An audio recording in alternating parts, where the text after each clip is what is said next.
Have you got a TSP and will you retire from your federal job soon? Have you thought about what you're going to do with your TSP when you retire? My husband is in the military and at some point he is going to retire, so we often have this discussion.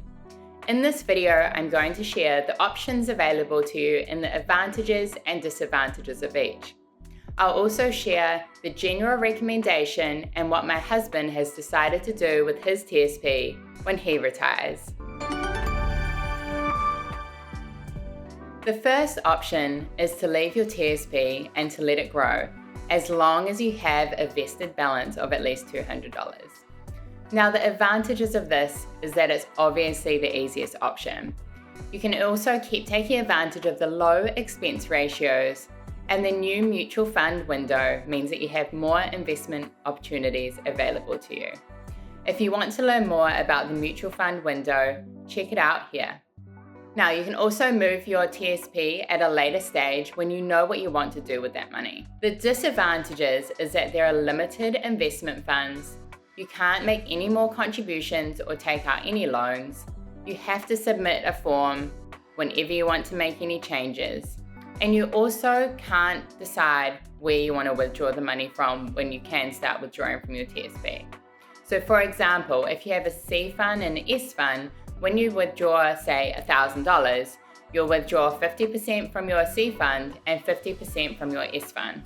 Now, if you have a Roth 401k or an IRA, then you can choose where that money comes from. This may be a good option if you aren't sure where you want to go with your career next, or if there's any chance that you may go back to a federal job in the future. The second option is to roll your TSP into an IRA. Now, when you roll your TSP into a qualified retirement plan, such as an IRA, then you won't be hit with any taxes or a 10% withdrawal penalty. It's important to make sure that you do a direct rollover. It's also important that when you do a rollover from a traditional TSP, that you roll it into a traditional IRA and vice versa. As long as it goes from a traditional to a traditional or a Roth to a Roth, then you won't be hit with any penalties. So the advantages of this is that there are more investment options available to you. It's also easier to make changes whenever you need to, and you won't be hit with any taxes or penalties as long as you do a direct rollover to the correct IRA account.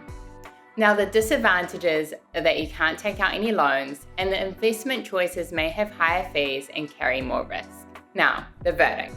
If you want more investment options or you want to consolidate all of your retirement accounts, then this may be a good option for you. The third option is to transfer your TSP to your new employer's 401k. This may be a great option for you if you're thinking of starting another job after your federal service. Once again, it's important that if you have a traditional TSP, that you roll it over to a traditional 401k and vice versa.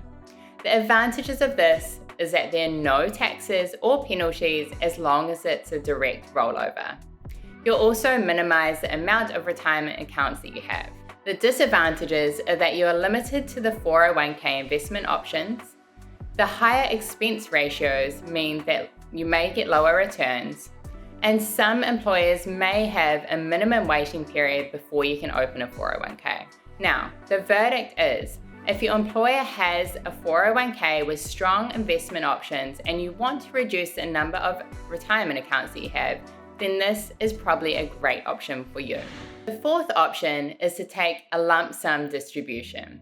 The advantage of this is that you have that money immediately and you can use it for whatever you want. However, the disadvantage is a huge tax payment and the 10% early withdrawal penalty. This can reduce your overall TSP balance by a third or even a half. You'll also lose any tax deferral benefits and any potential earnings. I would personally not do this.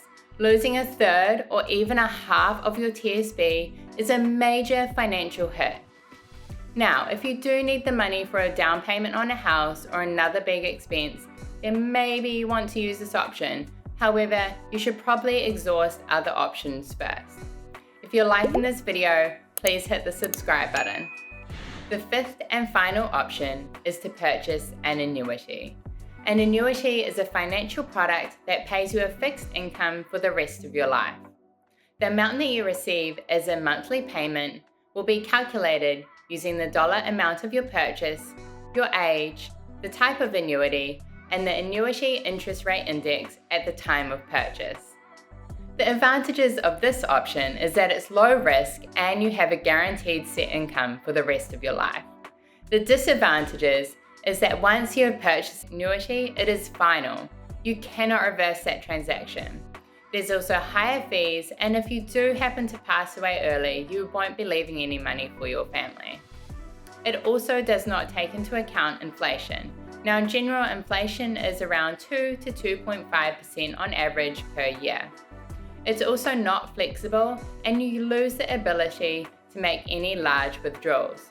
So, if you wanted to go on a big vacation during retirement, you would have to save for that over time rather than making one lump sum distribution. I would personally not recommend this option. It's too restrictive and too complex. So, the final verdict. What should you do with your TSP when you retire? In general, the best options are to transfer your TSP to your 401k, transfer it to your IRA, or to simply leave those assets in your TSP account. My husband has decided that when he retires, he's going to leave his assets in his TSP account to keep his portfolio diversified and to keep taking advantage of the low expense ratios. Now, if you have any other questions about what to do with your TSP when you retire, feel free to leave them in the comments section below.